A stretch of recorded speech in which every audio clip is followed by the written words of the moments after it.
afterwards. You can go back and look at it as well. Nice. So that way you can check out, because it's not streamed. You'll be like, oh crap, I forgot what he said, and you'll be able to look back and check it out. Yeah. All right then. All right. Two forums. Okay. First off, thank you for being flexible to rescheduling and everything. It's been nice. I was like, crap, I have so many coaching sessions this coming week. I literally was like, I'm not gonna get these guys in. So I was like, we have to get it done.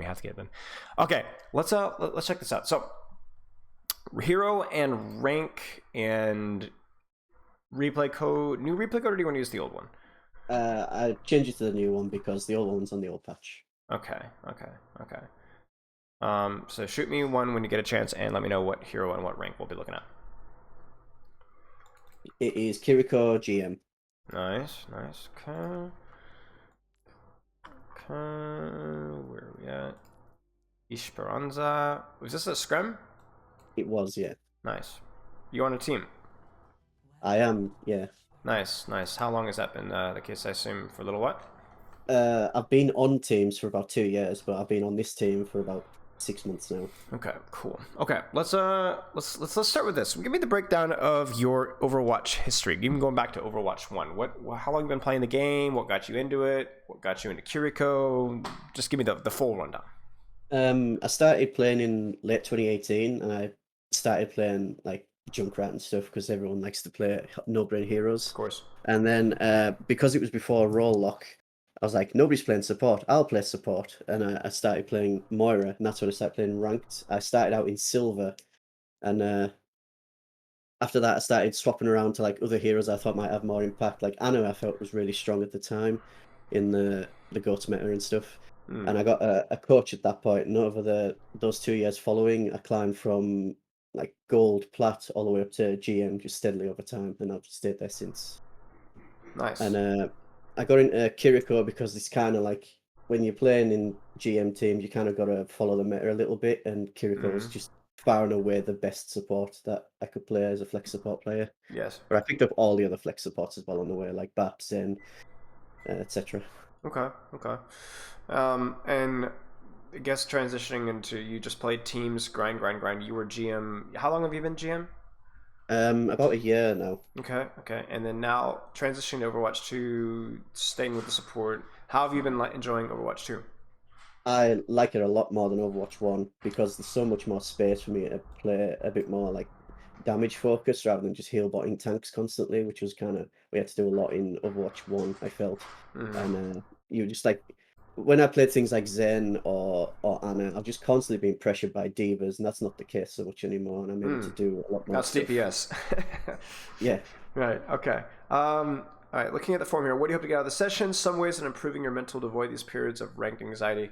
Advice on improving your Kiriko specifically. She's a new hero for me, and I'm pretty much one-tricking her in scrims. And also ways in which I can work on my consistency, whether that's the game or inside game or outside of game. So improving your mental to those periods of ranked anxiety. Elaborate on that one a little bit for me, ranked anxiety. Every time there's like a new season, or whenever I gain a new sort of tier of a rank, so from Masters to GM or Diamond to Masters, there's a period where like I'm scared to go rank because I don't want to de-rank again. And with new seasons as well, I feel like I'm afraid to start the new season quite a lot of the time. So I end up playing my rank points 2 weeks later. I'm not sure why I feel so scared to play it. I'm just afraid of being like chucked down into a low rank and never getting out again, that kind of thing. Yeah. I mean, there's no real if you're already playing the game, there's no real life fix to fix some of the anxiety. I mean, I think the way to look at it is just that the anxiety in a way is good, because if you were not anxious whatsoever, it would mean that you don't care a lot. Yeah. Like, people are often anxious about things that they care about, right? Like, you're anxious when you're missing somebody, or you're anxious when you're like, oh, I care about the result of this. If I told you, hey, let's play tic-tac-toe, I don't think you'd be particularly anxious because you don't give a rip. So I think that's I don't think it's necessarily a bad thing to be a little bit of anxious. However, obviously, if it's causing you to avoid playing, then that's where you have to be really careful. But I think as long as you're able to continue to push through it, just remember that. I mean, if we go to let's skip a little bit here. If we go to your goals here, long term to reach the upper echelons of OD. Short term, even just reaching GM3, if not GM2. Where are you at right now? GM5. Right. GM5 is not your goal, right? No, it so isn't. GM5 is worthless to you. Yeah. So if you have to lose GM5 to get Masters 1 to get GM4, you're willing to do that, right? Yes, And should that's be. that, and that's kind of what you have to think about. If really your short-term goal is the GM3, GM2, then GM5 doesn't really matter at all. It's not something that like you're going to be holding on to in any way, case, shape, or form. And it's not like, oh, I can sit at GM5 and one day it will turn into GM4. No, I mean, it's either going to be, you have to be willing to lose what you have to get more, you Yeah. know? Yeah. That's how investment works. So I think like, oh, I'm too scared to place. Well, if you don't place, if you don't play, then you're never going to get where you want to be at GM3, GM4. So my simple solution is, hey, idiot. If you want to get to where you're telling me you want to get, you can't be scared of losing what you got. Because the thing is like, it's not so much that like, oh, you got to be ready to invest it. It's scary. It's a dice roll. No, it's like there needs to be a sort of an assurance and a self confidence, where I'm gonna suck for a little bit. Maybe I'll even dip down a little bit, but I know that I've got good goals. I've got a good habits. I've got good practice routines, and I'll be able to build it back up again. You have to be willing to look stupid a little bit and have confidence that you'll build it back up again. And that is scary. That will never not be scary, but you have to have at least a little bit of confidence. I mean, I'm learning that as we speak right now in some of the sports I've been playing, going for high risk, high reward plays, trying to really analyze my gameplay to the point where it's slowing me down, right? Where I'm playing like slower, a lot slower than I should be. I'm making more mistakes. People getting irritated at me, and I'm like, it's like there's a lot more social anxiety as well because it's like IRL sports, you know. But like I'm getting better, you know, and I'm getting better, and I know like 6 months or a year from now, I'm gonna be like, oh, thank goodness I survived that, you know, that rough patch when I was like the IRL Masters 1, Masters 2, you know, kind of stupid, and I was making mistakes because like it was worth it, and that's why not everybody is GM4, GM3. Because not only are people not able or willing to put in the time, sometimes people are not willing or not able to like take those risks to make those investments. And that's kind of like, that's where you need to put yourself, you know. You need to give yourself a kick in the pants just a little bit with that one, I guess. Yeah, I think so, yeah. It's hard. I'm not saying don't be nervous about it. You got to be nervous about it, but that has to be the goal. Yeah, it worked in the past, didn't it? I wouldn't have got out a diamond or masters otherwise, right? Right, exactly. Imagine if you were like, I mean, hard camping diamond, not playing rank because you're scared of dropping a plat again. You know, Yeah. that would have been you. Look at what you are now, right? Okay. Advice on improving your Kiriko. Okay, we'll get to that. And also ways in which I can work into consistency. So break that one down for me a little bit. Like, what kind of inconsistency are we talking about here? Sometimes I'll play the game and I feel like I'm doing really bad all the time. I'm missing every shot. I'm missing all my cooldowns terribly. And then 2 or 3 maps later, I'm playing like the best I've ever played in my life. And I'm not sure how to like keep those lows high and those highs. Yeah. No, high stay high. But so like I've got really low lows where I feel like I'm playing like a diamond or a plat player, and then 2 3 maps later, I'm suddenly the best I've ever been. I'm not sure how to fix those lows. That's a tough one. I think a lot of inconsistency is more about like, I don't know if you see, I made a video on this. It was like basically just like how a lot inconsistency happens. The thing that you try and avoid is the snowball effect, or at least like recognizing the snowball effect. In other words, like when you're having a bad game, to just recognize it as a bad game and just to continue to play and not worry about it or not over stress it, and just kind of like continue to do what you're doing, you know. Because the problem with inconsistency is not the inconsistency at the start, it's what the response to the inconsistency is, which sometimes is, oh, I'm being inconsistent, I'm bad, having a bad game, oh no, what's wrong, I need to, and then that gets worse, and that's where you have the really low lows. I think some of the more consistent players in like the Overwatch League, for example, are the players that have just played the game so much that it's almost like a numbness, you know what I'm saying, to where like it doesn't even matter, and so they're very consistent as a result. However, even in the Overwatch League, there's wild variations in terms of consistency. So, you talk about your notes. You wonder if age is a factor. I mean, I wouldn't think so. No, I don't think that would be a factor particularly. No, but it might be that. Okay, so here's a question for you. Is the inconsistency, like you were describing, strictly more of a mechanical and decision making, or is it more, do you think there might also be a factor of like who and what you're playing into? For example, maybe a composition that you're not familiar with, or a matchup that you're not familiar with, where you feel helpless or you're not sure what to do and you play poorly as a result? I think it's more mechanical, so I Okay. feel like I might take a little bit longer to warm up than other people. So maybe increasing warm up might help. But Yeah. then, how long do you spend warming up is Yeah. the question. Sure. That, I mean, that would be something maybe we could blame on age, right? How long does it take you to actually warm up? I don't know. It depends person to person. I would say if you're warming up for like 30 plus minutes, probably more than enough. Um, I'm more of a 8, 9 minute warm up guy. I don't like spending a lot of time warming up, just like getting into it, you know. Yeah, But I also know it depends person to person as well. So I think like go with your gut. I mean, I asked the question and you provide the answer just there. You're like, well, maybe if I warmed up more, okay, so then maybe that is the solution. yeah, You know your maybe. Yeah, you know yourself better than I know you certainly. And a lot of things like these type of questions are more individuals like oriented to where I don't really know.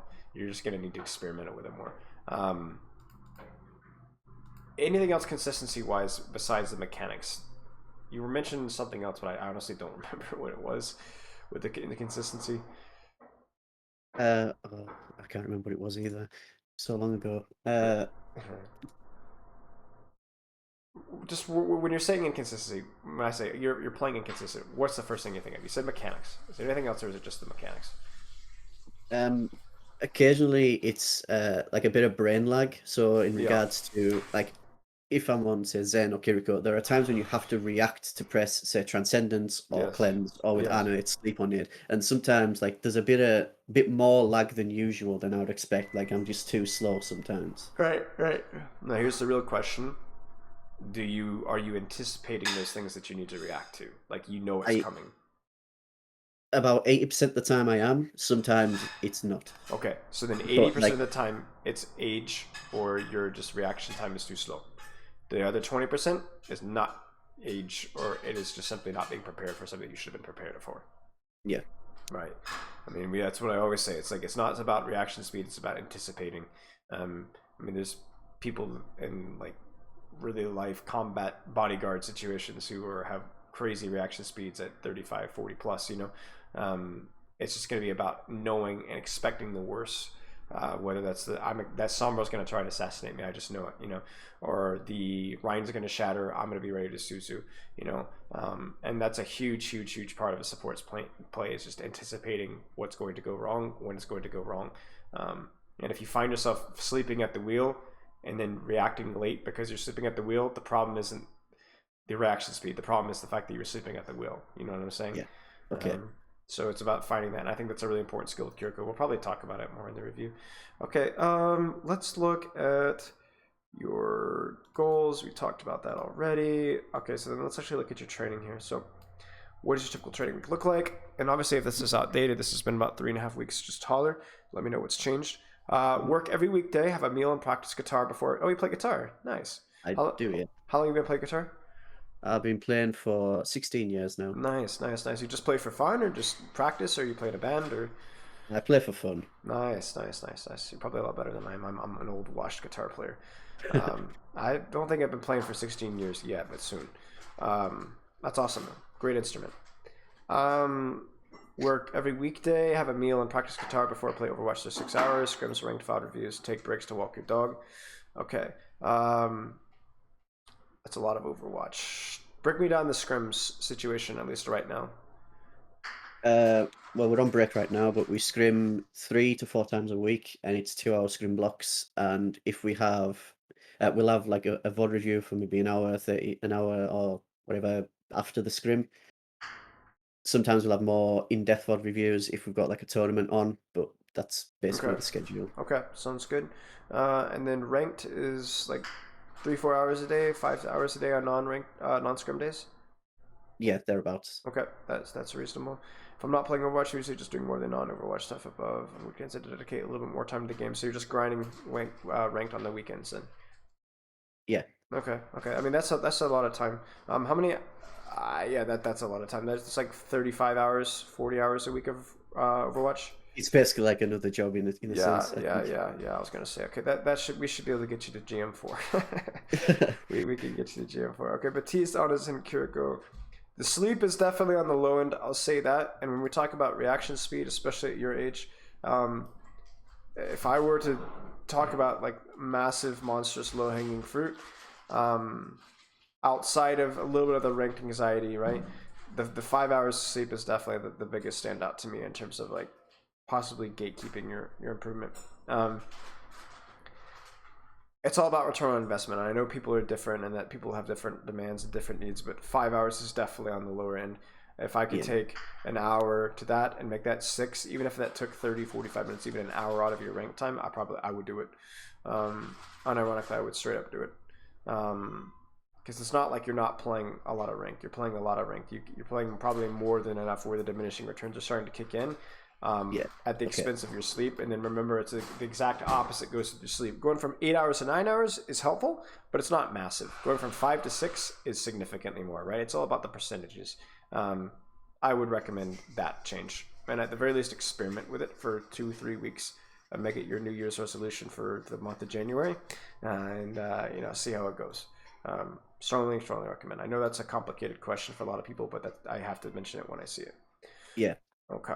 What do you feel is holding you back? I believe it's mostly mentality. I have severe rank anxiety. Da, da, da, da, da.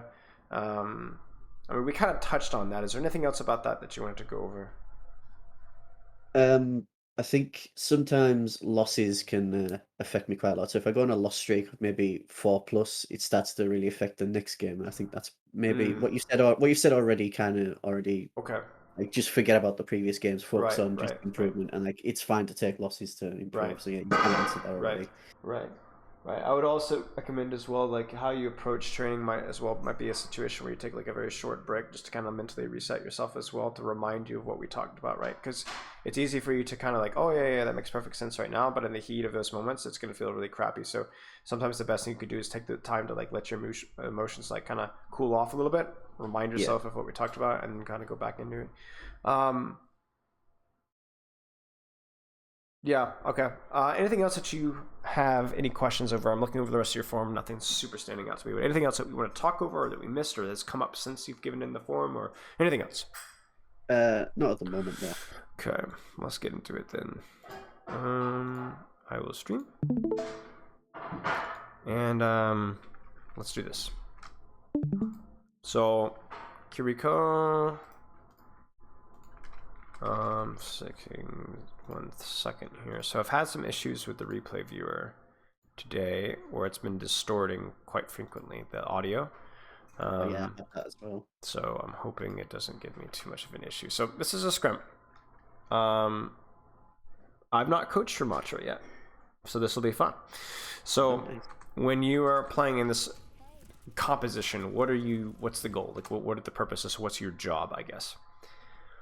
Uh, I believe my job is focusing on healing Ramatra more than anything else because he's going to take the bulk of the damage at the front line. Mm-hmm. And after he uses his main cooldown, so shield and nemesis mode, I've got to be ready to cleanse to absorb any burst damage that's going to come in because I expect him to take a lot of burst damage as soon as his nemesis mode runs Right. out. Burst damage from who? From Uh, what?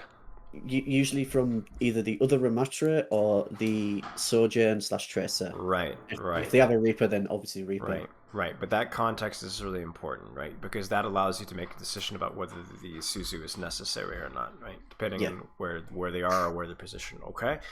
Anything else? Like, look at the comp. What are some things you need to be aware of? Keeping your Ramatra alive. Well, we've devolved, right? We're right back to where we were 3 months ago with the meta, 4 months ago with the meta, where it's just heal bot Kiriko.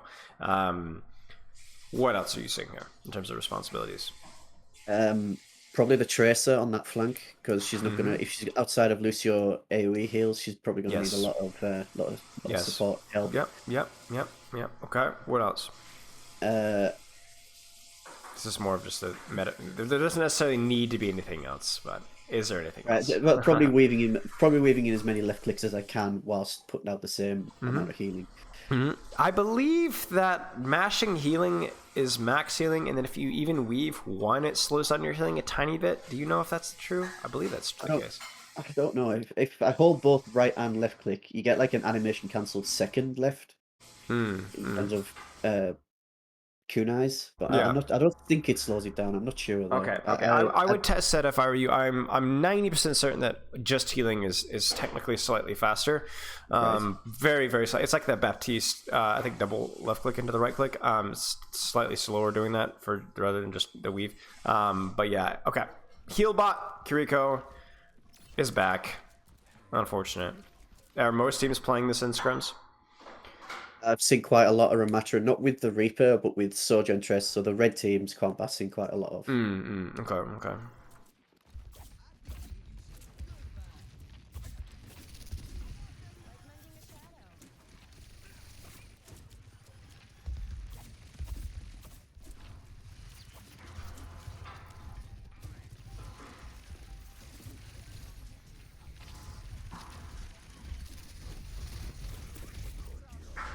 So I actually think like this is where we can be like the really boring stuff. So they've got no shield.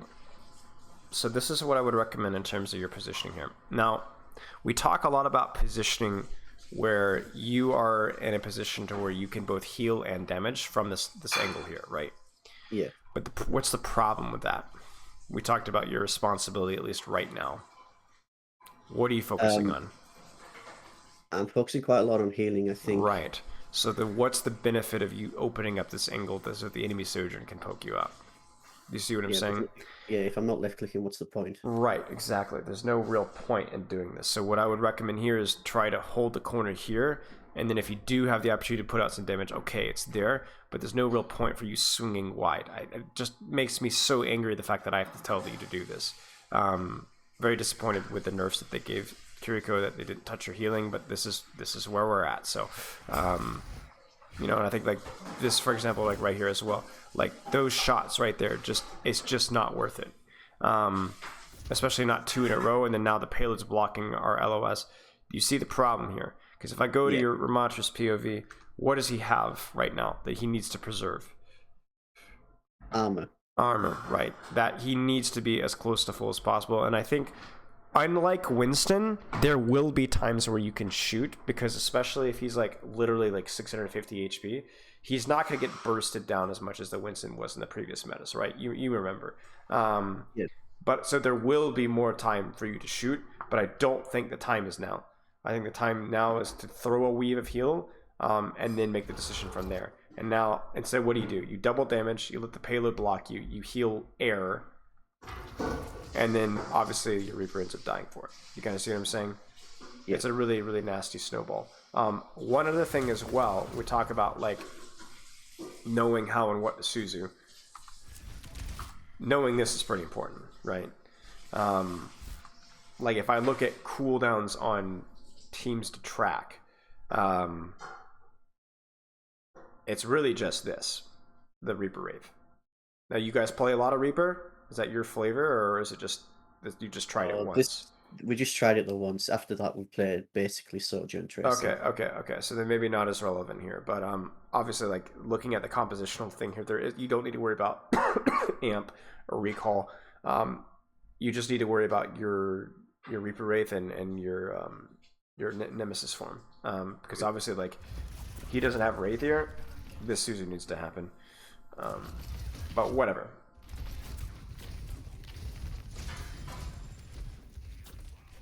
I don't know how I feel about this.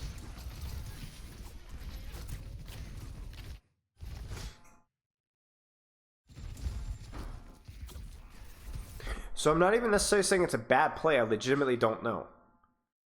I'm wondering if, like, because you talked about the initial wave of burst, right?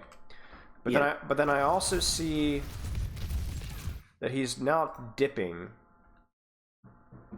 Here's a question for you. What if you were able to work out a structure with your team, with your tank, to where he was confident that you would Suzu him the second he starts to slowly whittle down, so that he never has to block? And so, like right now, he can just full W key forward and just trust the Suzu. So yeah, because he kills that Lucio, wouldn't right? He? So you see this here, right? And then this is what we hate to see, right? Suzu and block. Now it's not Yeah, like it's only one cooldown, and the right click isn't really truly a cooldown. But like you're saying, it's the backing off and the Suzuing, and then like we want him to be able to trust the Suzu and push through the Suzu.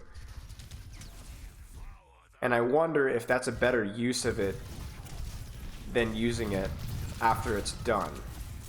And I don't know. I think it's very contextual.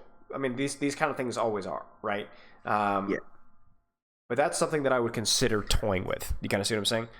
yeah. See if you, and maybe this is something that we can even carry over into rank, right? Like if you've got your monster going balls to the wall, like could I Suzu him once his armor threshold starts to dip, and then use that Suzu to prevent him from having to block, and then me be able to heal him back up to full armor? Yeah, so kind of like a pseudo anti-nade would for your if you're in a Rhine duel and Rhine's on Yeah, the top, yeah, keep yeah. nading him so it keeps going. Yeah, Yeah, yeah. Now I will say in ranked, it's probably going to be more likely that you're going to have more things to Suzu than this mirror because there's just nothing to Suzu in this mirror. yeah, But that's my because the thing here's the theory. The theory is that if their Sojourn can headshot your Ramantra and force him to use his right click, then that peels off so much time for them to survive the Nemesis form trade. You know, I don't know. I would experiment with this. Like I would experiment a lot with this. I would maybe there would just be a situation where like if you is there somebody that I can allow to go more aggressive with the Suzu? Like could our Reaper like could we I don't know. Just something to consider. Let's keep looking at our heal damage here. Like here's a perfect situation where like the shield's up, full damage, you know? That being said, full damage.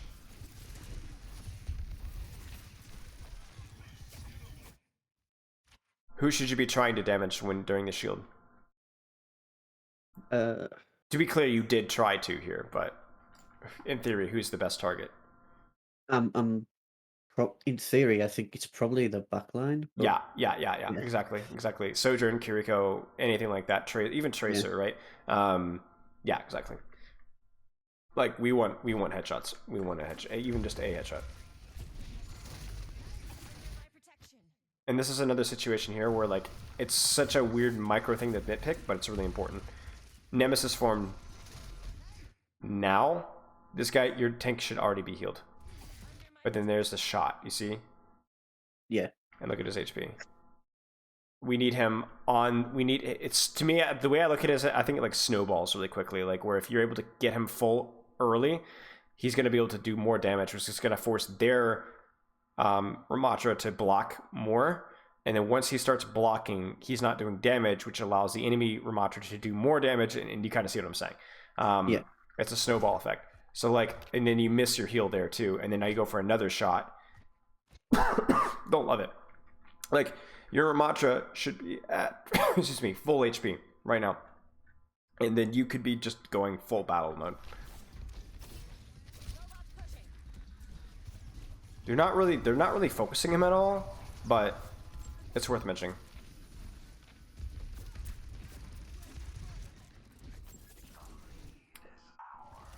It's just so weird. It just feels like they're not doing any damage at all.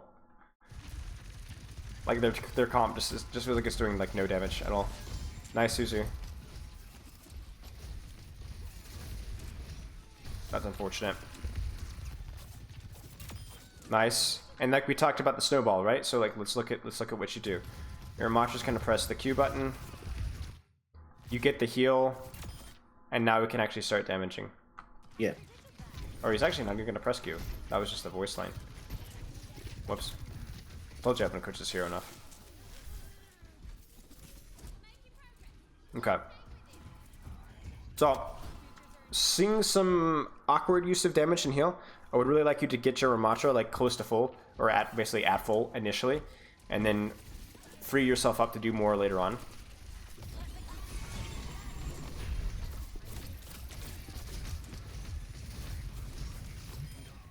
And see, like, I look at this here, and here's like an interesting question. Again, like I'm just second guessing everything, right? So your Reaper's low, okay? Obviously. Yeah. Let's pretend your Reaper's full. Do you Suzu here? No, not if he's full. Do you see what I'm saying? It's weird. Yeah. Like in previous metas, yes, you Suzu there, unless you're expecting like Death Blossom, because like it's just you're gonna take a lot of damage. But what are you taking a lot of damage from? Nothing. Like I don't see any damage. Right. There's nothing here. So you might as well just go full damage mode and just like ignore the Suzu until it's like actually needed. I don't know. This is weird. This is a weird meta. Also, not to be that guy, but not useful at all. Shooting the Ramatra, that is not useful at all. Like I should just have anything. If you miss every single shot, you hit one, still more useful than what you're doing here. An armored Ramatra in Nemesis form, it's worthless. You'll do like double the effective damage by just hitting a body shot in the Kiriko and making her hide for like a split second. Very good Kiriko ult, by the way. And it's also like, it's actually funny like how the Kiriko ultimate is like so much worse now, but it's also like in this particular meta, if this is like what the meta is actually going to be, it's going to be like impossible to play around. Like this, you can't kite it. Like you can't, like your Ramatra's too slow. We tried kiting it whenever they have it and we don't. It's just, we still get rolled over anyway. Yeah, it's gonna be. I feel like it's gonna be ridiculously hard. I mean, you can, but it's gonna require more of a misplay from them than anything else. I don't know what your Ramatra was doing there, but that's okay. I said the same. Yeah, okay. I mean, I will. Yeah, I don't know. It was a catch-22. Like you had your team split in two different directions.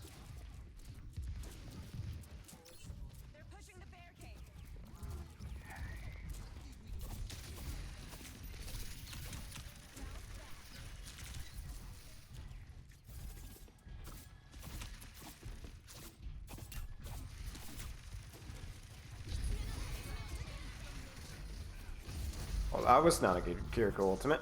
Yeah, we just kited. Yeah. That was atrocious.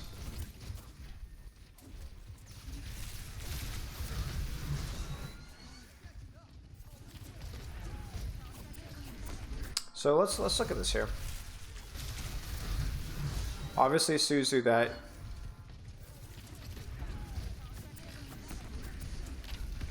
I will say this, so this is where we can start to delve into like the mirror specifically. You should have known this was coming. I mean, obviously he's got it. And also if they had sound barrier, your cover usage here is not good. And I also think you're just too darn close. Like, I don't see any reason for you to be tethered here. You could be doing the exact same thing, just let them walk out, bully out. You could just pocket your Reaper, make that Ramatra back off, and then kind of take the space from there. My concern is not that, oh, he's going to get perma ult. He's going to get perma ult no matter what you do.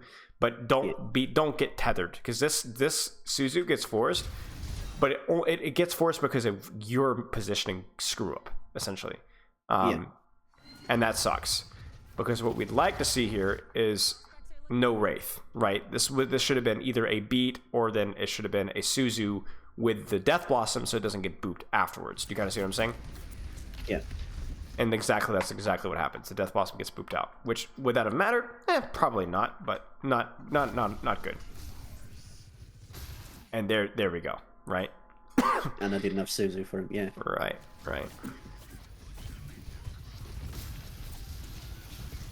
Also, really truly stop shooting Ramatra. I guess he's low now, so maybe it's okay.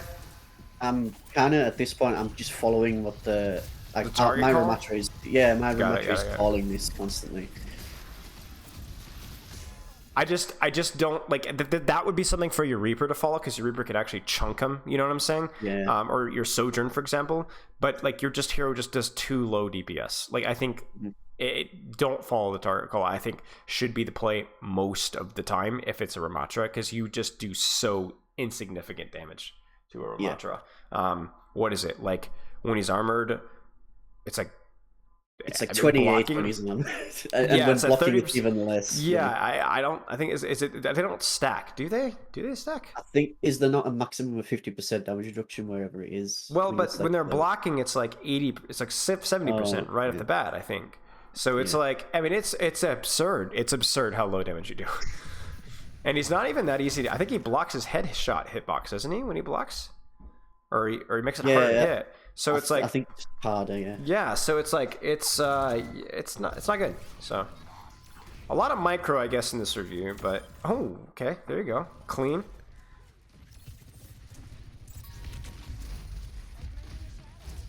But, like, this is kind of like the range we want you to be at, you know?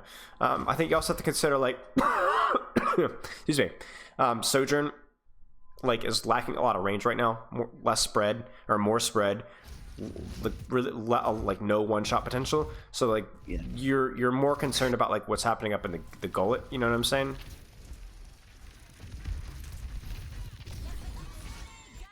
This Suzu makes sense to me, considering like you're just behind in healing, really. Yeah. Let's actually go back. Why are you behind in healing? Why is he so low? I didn't see.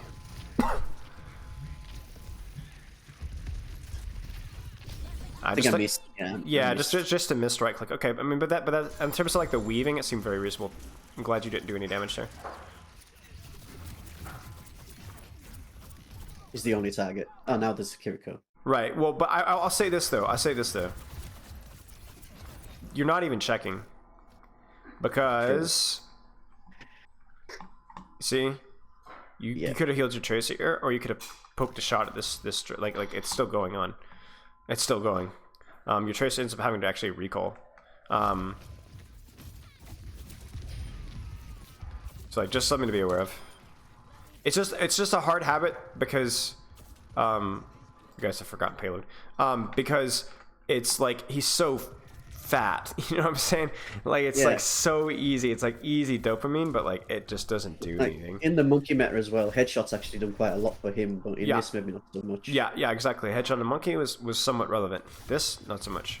And I think it's important to bring that up is because we definitely are once again on a heal prio composition, as we said, but there is a little more flexibility. There's definitely going to be more damage here, given the nature of the fact that there's an actual shield, given the nature of the fact that your Ramattra has the block. So you need to make sure that you're actually investing your attention correctly. So I guess it could be worse. It could be worse. At least you're able to shoot a little bit. I was a little depressed, but at least you're shooting some. That sucks. You guys can't kite it now. That sucks. Suzu needed to come out earlier, but at least you knew that was going to be a problem. Yeah, okay. That sucks. It's just trying to die down payload. Yeah.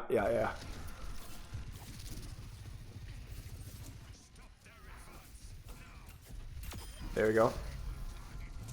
That'll do. Stop shooting Ramattra. Like, you guys could just tank this. Like, think of it this way. If you guys can just straight up tank the ultimate, as long as there's no other follow-up damage elsewhere. And you can make sure that there's no follow-up damage elsewhere by throwing a shot at a tracer. By doing exactly what you just did to the Sojourn there. You know what I'm saying? That Suzu seemed really stupid. Like, this is like a classic example of, like, this is like the old meta where you're just like, oh, Suzu, because I'm going to get it anyway with the ultimate. But, like, really, what are you Suzuing here? You know? Yeah. Like, there's just nothing here. It's not like, oh, our Winston bubble broke. There's going to be a Sojourn shot here or a Reaper shot. Guaranteed we could use Suzu here. This meta, I'm not seeing the burst damage that's always threatening that I was in the previous meta, so you might as well just sit on it in case of an emergency. In worst case scenario, you don't use it. Literally, you just don't use it. I don't think it's like free value like it was in the previous meta. This is fine. Oh no, you guys used... Excuse me. You have any questions so far, by the way? None so far. This is fun. This is definitely fun. I like this is making me think a lot. So like if at any point you're like, that doesn't make any sense, just holler, let me know. Because like I said, I'm legitimately, I really don't know 100% what I'm talking about here. I'm just theory, you know. All right, let's take a look at this here. So,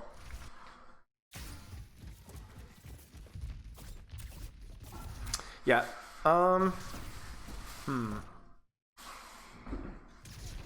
yeah, this is not great. I think I should drop way sooner. Yeah. You needed to complete the rotate here. I think like either just through like here sooner. We needed to call that we were flipping. So I mean, this is just a goofy error. Yeah, just be careful. And she also goes for the shot, and you should have died there. Yeah. Not good.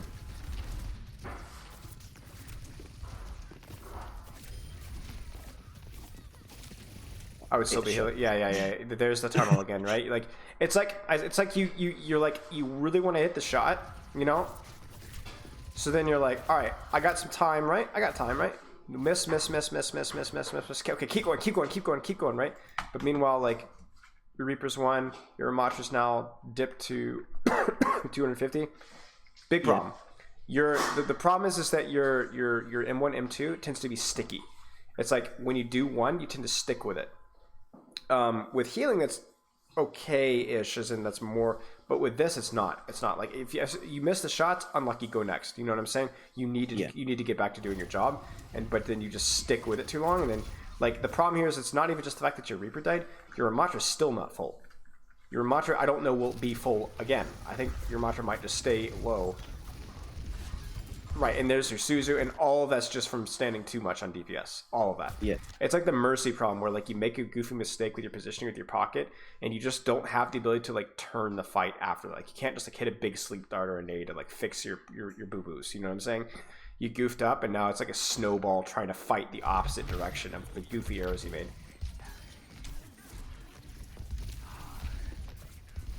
And like here, it's like, stop, heal, please.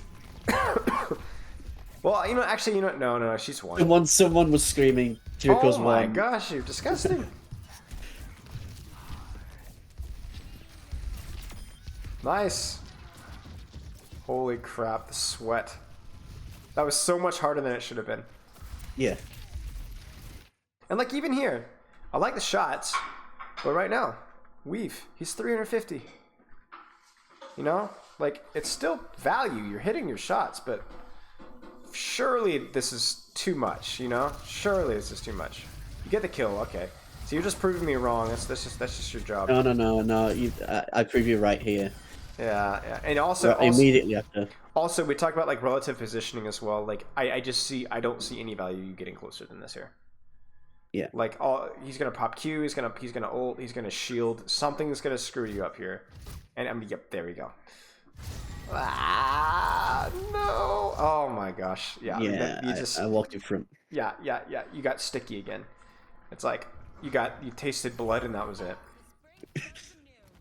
I mean, literally, Yeah, not literally. My thought process was, I've just killed Trace. I can carry this with kills, and it just didn't happen. It's all about like the dance, you know, not going too far either direction.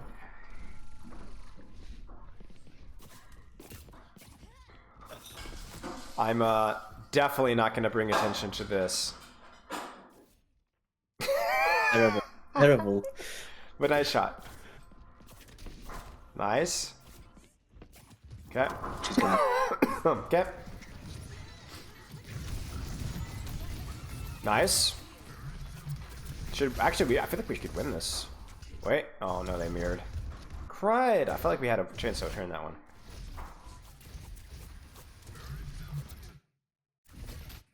I will say this, by the way. Here's your funny. You ready? So I'm like, oh, you got time. First off, this guy should be full, right? He's dipping out of armor threshold, which means what is he going to have to do? Block. And well, he should be blocking now, actually, because now that he's broken armor threshold, it's over, right? He's going to have to block, in which means he's not going to be able to regenerate his armor back. You're going to be able to heal him back up if you were to heal him back up, but he'll never be able to like get back into his armor threshold. It's going to be a constant dance of swings, miss, swing, miss, swing, miss, where he should just be able to just pummel. So the healing mirror is really bad, but then it's forgivable if you're actually shooting something. But you could probably guess what you were shooting. Ramatra, yeah. Ramatra, right? And that has a nice. You're killing me. I'm too sick for this. Ah! Okay.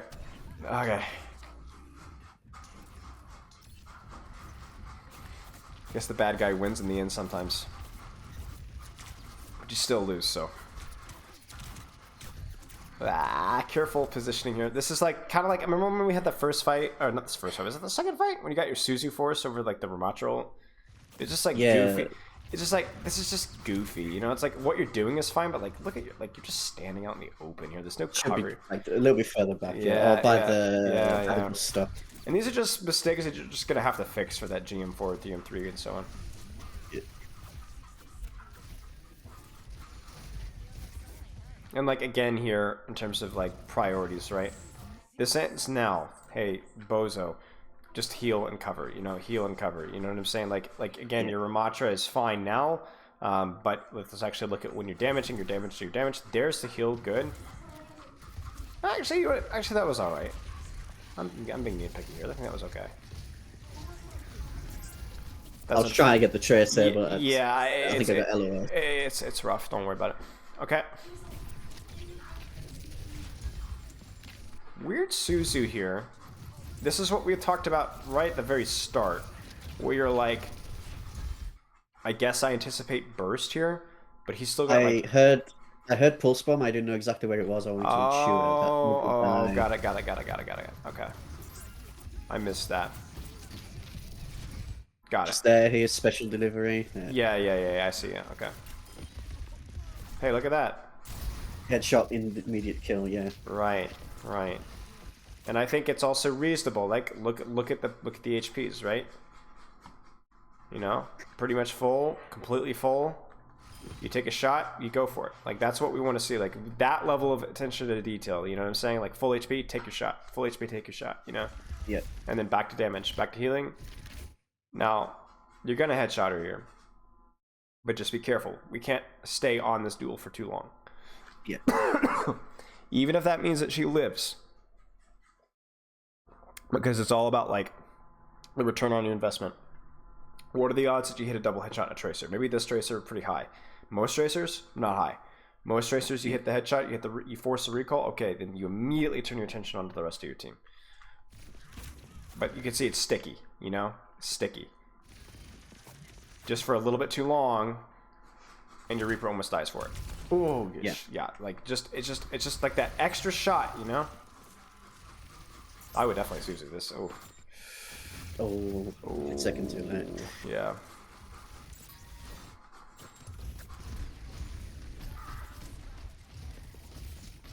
Big kill, huge kill, and that was calculated. You wanted him to waste his ultimate. Holy crap. Bit of a miscommunication there. I think that you guys are like, let's push, and the Reaper's like, let's push, and I think they both had different ideas what the pushing was going to be. What we thought here was like, do we leave payload or not because it's overtime? But like they've got forward spawn, so they're going to touch. Yeah. I think pushing forward here was fine. This range is really good. Oh, careful. Yeah. I think standing. I think walking forward is probably fine with the Sojourn on high. Suzu's scary. Again, sticky. You know what I'm saying? Mm-hmm. It's just a couple of shots, but like you do need to check. You need to check like what's Tracer, what's Reaper up to. It also prevents you from getting to like look at where Sticky got you. You know, you could get punched here. Yeah. Do you really want to be here? You know. I think a headshot by Sojourn. Right. This is like you're not okay. You're getting away with it because you're just completely taking this guy's lunch money. But there's a lot of situations here where it's like you're very, very sticky with what you're doing, whether it's damage or healing. Usually damage, and I think we need to dial that back down a little bit. There needs to be more of a take shots when the opportunities are available to you. But even though there's more freedom now, the freedom to shoot is still limited. You kind of see what I'm saying? Yeah. They're not like hours and hours and hours of spam time. Okay. Do you have any questions from what you've seen so far? No, I think you've identified what the main problems were there. Okay. Do you have another replay code? We got about 10 more minutes. Yeah, I'll just open the game and get a quick. Sure.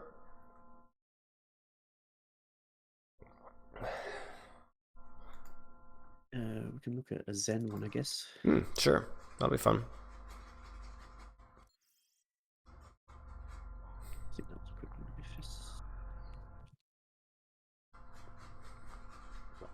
So while I'm pulling this up, What are the takeaways for Kiriko? Like actionable, specific things to practice. What are you saying? Positioning a bit too close to my tank at times, or just the team fight in general, especially the enemy tank.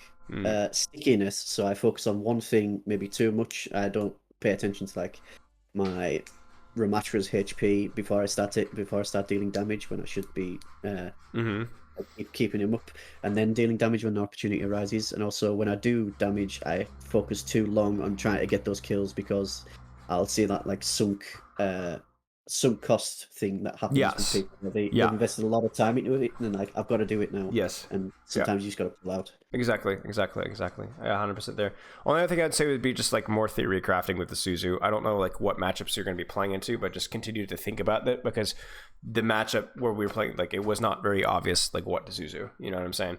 Yeah. Okay, let's look at some Zen. Is it still pulled up on your end? Oh no, it's not. We'll pull it up again here. All right, we'll look at a little Zen here.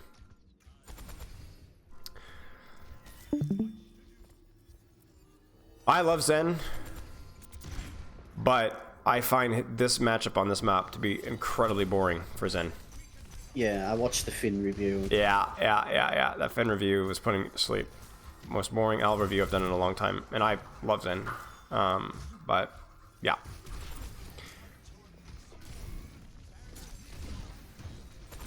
I won't even like necessarily break down your role. You probably already have a pretty good idea, especially if you've seen the Finn review, like exactly what I'm going to be looking for. So we'll just see like the mistakes where I see them, and if I see them, maybe you just play flawlessly, and then we'll go from there. It's a little bit like the Ramatra in the nuance, but it's a little bit more nuanced, where it's like who you want to shoot is often a little bit tricky. Like Sigma's shield pressure is always good, you know, but if there's an opportunity to hit a body shot on an Hanzo, that's better, you know. But it's like the risk reward, like how much do I get for throwing a pot shot at a Widow. Your rotations are really clunky. So first thing I'm noticing here as well is it's like you get stuck a lot. So the first thing, and this might just be you need to play the map more, but also I think you need to play the map more consciously. Like right now. Lovely replay viewer. Lovely sound. Yeah, it's always the new maps I find. Yeah, Midtown is horrible with it. You're stuck. Yeah, I can't go anywhere. If I walk out, right. I go hedge. Where do you want to be? Probably already low ground at that corner. Yeah, so yeah. Or even just here, maybe. And then you can cross later, or maybe I'm not honestly not sure. But not here. Yeah. Maybe the play would be to go here, to put pressure here, and then as you get the opportunity to, you can swing here and drop. I'm not sure, but but we're already low ground, like you were saying, at this corner here. But then it happens again here. Like this is really not where you want to be. Probably this would be the corner to be here, stacked with your bat. Because again, like what are the odds that you guys turn this corner and push into them? Not high. Not going to happen. You guys are playing this line, so you don't need to be in a position to push here. You need to be in a more static position with better cover. And then you can see it here. Like this feels really scary, right? Because you're like, I'm all pushed up, but again, where's the corner your Sigma's holding? And look at your positioning. Yeah, you should. You should be asking like, where's Widow all the time. Right. Just, yeah. I mean, you could have just straight up died to Sigma there. And then again here, like again this awful rotation.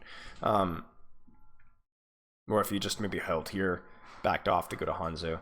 I mean, I don't know if you want to try and play for an aggressive angle here. This is obviously really aggressive and probably stupid, but at least there would be some sort of a logic behind it. But right now you're like kind of literally floating like back and forth without really making up your mind where you want to play. Like this statue is probably better for Widow than Zen. Yeah, I'd agree. Like then obviously like now we're pushing up, but this is fine. But there needs to be a much more logic of like where you want to be and where you want to go. And this is like one of the few maps and matchups where you could be very static, you know. I find that like being very static with Zen is really bad now, but on this map you could kind of pick a position and just pretty much be there, you know. But I don't feel like you were like, even here it's like, ooh, just be really careful. You're turning your back to Sigma. Just be careful. Yeah. It might just be like this is one of the maps where you just need to go through with your mates and just like walk through like where we rotate like corner to corner to corner, just like one time, just take like 10 minutes, and then just think, okay, where do I need to be? Where do I need to be? Because it's like one of the flowchart maps that you can actually do in Overwatch 1 or Overwatch 2, excuse me. Like there are good positions and bad positions that you could just like kind of almost memorize. This is fine. Obviously, you guys are going to walk forward, so you can walk forward to the next corner, so that's also fine. MO is good, so you could just ego peek. Nice. And we keep going. What's your favorite support, by the way? Oh, it's a tough one. I think Anna.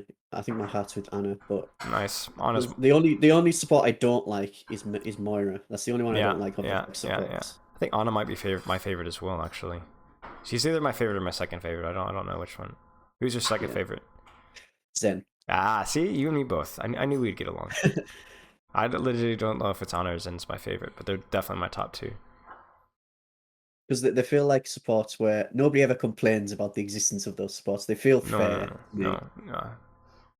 Well, Tanks complain about Discord, but yeah, that's okay. By the way, I'm focusing mostly on your positioning at this point now. But this is all fine. I will say this though, that like again, we talk about like static harmony, like static positioning. Well, like static harmony placement is also going to be more of a thing as well. You need to keep it on your Hanzo as much as you can. And I know you have it on him here, but it slips, and it's like, oh, that has to be priority to get back on, you know? It's just based off of like the aggression, and then obviously you don't end up getting it. He should have died there. He really should have died there. And that would have just been because of a harmony placement, which would have sucked. To lose a fight over a harmony or placement, like you don't see that often.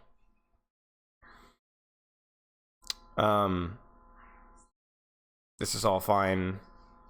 Like the positioning here, like there just isn't a lot of nuance here, you know. Okay, let's keep going. Wait, what? Oh, you guys have the full attack. I forget. I was so confused. It's like, why is this supply so long? Scrims. Yeah. Reset. Okay.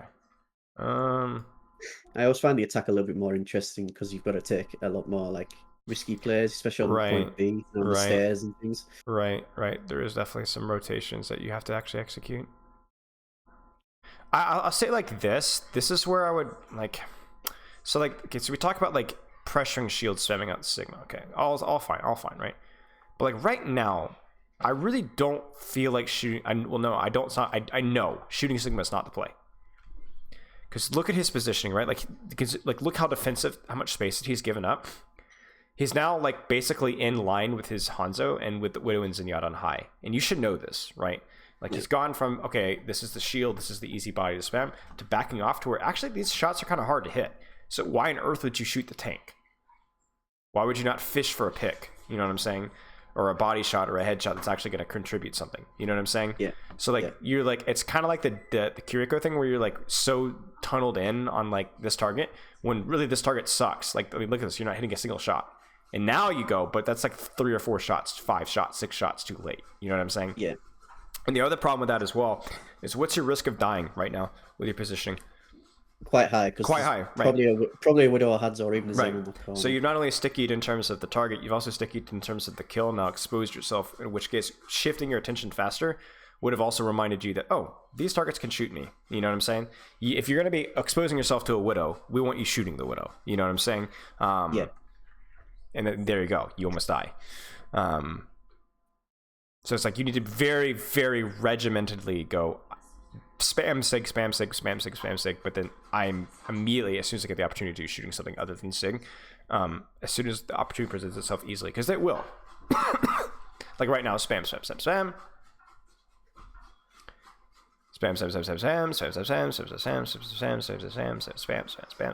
pivot, right there, and you kind of do there. You go for the Hanzo, but spam.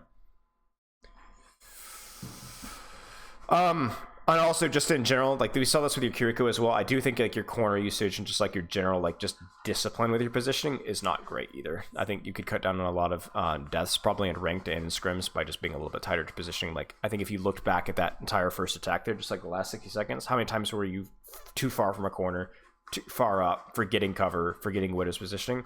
You'd probably be able to count that 3, 4, 5, 6 times. Nothing egregious, but remember, like your goal isn't to not be egregious. Your goal is to be good. You know. Yeah. Like GM Widows are going to hit those shots. Yeah, exactly. They're going to hit. They're going to hit their shots, right? So you need to make those shots harder. So like again here, it's like this is just atrocious positioning from you. Like, it's atrocious in the matter of meters. It's not atrocious in the matter of like miles. You know what I'm saying? Like a good positioning here is really truly just here. You know what I'm saying? It's not that far, especially with the Widow dead. It's just here. But that's the difference between life and death, as you know. And like this here, it's a disaster. And then as you try to rotate, well, you try to rotate too late. Uh-oh, you almost die. You peek again. And again, you see how, like, is Sigma the only person that's a player that's aggressive right now? No, the Hanzo is. No, right. So you see you've got sticky again. You've got sticky. And you've forgotten. And then you die to what you should have been shooting at or what you should have been respecting. Because it's not just about... I know that Sigma, clearly. Right. It's a lot like how you were sticky with the Kiriko, which was leading you to not necessarily get out of position, but also to forget what you needed to be thinking about. That's exactly what's happening here. But what you need to be thinking about is not healing, but not dying, essentially. And that's what keeps happening. Which is costing you like the effectiveness of your damage, and it's also getting you killed when you should have just not forgotten that Hanzo exists. You know, he was right there. He even missed his first shot. He gave you an opportunity to react. Sticky, and right there, you see it? Sticky. You forget about Widow. You don't know where she is. You must die to her. Cloud. That one you got no excuse. That one was not sticky. That one was just sucky.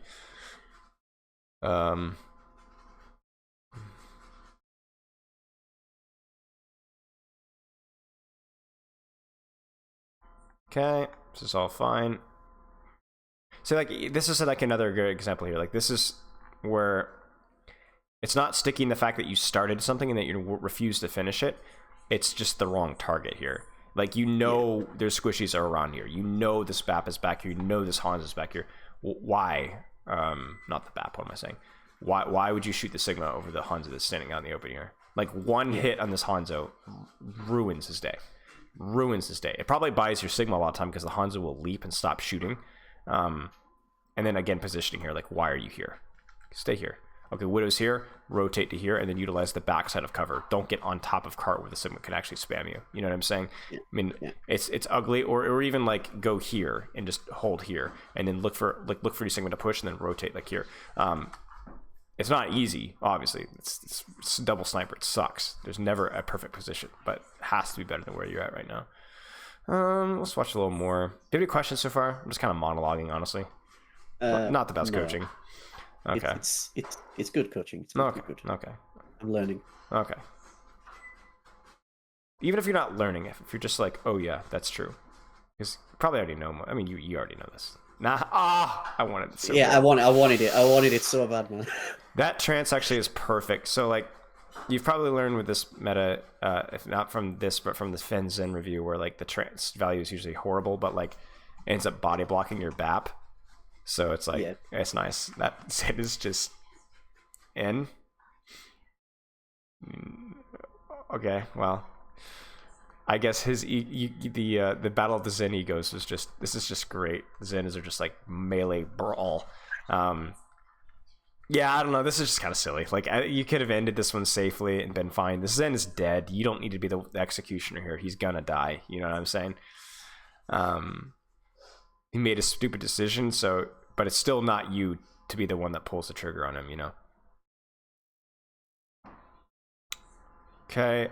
Spam. But yeah, you see, you get sticky and then you forget where the Widow is. It's like, the Sigma was the guy to shoot, to be clear. But because you were so focused on Sigma, you did not consider, hey, where are their snipers right now? Like, it's not just the Widow right now either, is it? The Hanzo's in the window there. Right. You just totally forget, like, that's your priority. It's like, where are they? And then to try and take a nice cozy position to either just spam Sigma and turn your brain off, or to actually deal with and duel the DPS. Like, you really just didn't know where they were. And to be honest with you, this is like a really bad habit to get into, because this is not just like a double sniper skill set. Like, this is, I was playing the other day in like in a GM lobby, and it was like Doomfist Tracer. Bro, I cannot tell you how much sweat was dripping off me that game with my positioning. I was like doing all these like hiding rotates, like these like being unpredictable and like hiding and adjusting, and then they didn't really know where to stage in me. And it was actually really fun. But it was like playing versus a widow, essentially, where I was playing. I had to like constantly like adjust and rotate and be aware of where they were. And if I forgot them, I died instantly. And I managed to finish the game with like 4 deaths, which was like crazy. I felt like so good. But that's what's happening here. Is like you're forgetting where are they? Like that to me, that's the new, not even new, but like the reinforced new Overwatch is like, where are they? Where's the Widow? Where's the Hanzo? Where's the Doom? And then constantly making your adjustments around that. It doesn't matter if they're dive heroes. It doesn't matter if they're spam heroes. You cannot make good positioning decisions or even good shooting target priority decisions if you don't know where people are.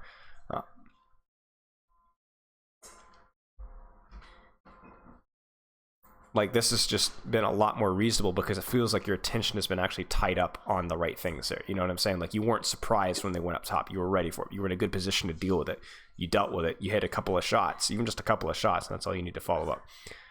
Like you know how it is. You hit a body shot, and then your Widow hits a body shot, and there's a kill. Stuff happens. Like right now, there you go. There's the alertness that we need. Is it good to do all the Hanzo there? I don't know. I think it's fine if you're confident in your mechanics. But guess what? That Hanzo's not surprising anybody. You know what I'm saying? He's not getting a kill off of you. He's not getting a kill off of your team. And look at that. Because he was playing so far back, right? Ended up forcing essentially a 5v4. Right. Exactly. Exactly. I mean, it's actually funny that ended up being that whole fight was like the best fight that you had yet when it came to like you paying attention to what was going on, and you guys win handily from it. So, okay. Do you have any questions? In regards to the other supports, like Anna, I'm not sure how much ranked you play, but do you think Anna is still perfectly capable of achieving those kind of like GM 3, 2, etc.? Is it better just the meta hero in terms of like? I always encourage people once they hit like GM 5, 4, 3 to meta, but make it their flavor. So for example, there will be to play Ana when you can, when you feel like it's not bad. I'll usually play her when I see a hog without a Kiriko, because then that's like easy punishes every fight. There you go. So that's your little niche, right? When you go into Circuit Royale, can you still play Kiriko in Circuit Royale? Yes, you can, but you're not going to. You're going to play Zen, right? That's what I would kind of lean into. I mean, it sucks, but meta's changed. You never know. And just whenever you can find nuance or synergy or a specific map situation, then to lean into what you actually enjoy. Yeah. Okay. Okay. You have any other questions? I don't, but if I get any, I'll send you a message. Okay. Sounds good. I hope you found this one helpful. Do you know the replay code rule? No. Okay, replay code rule is if you have any games, scrims, matches, whatever, where you're like, I didn't know how to position, I didn't know what to do here, or I'm not sure what to do in these particular situations, just shoot me the replay code with a couple of timestamps, and I'll get you up some written feedback in a couple of days. Sound good? All right, okay. Thanks very much. All right, you are very welcome.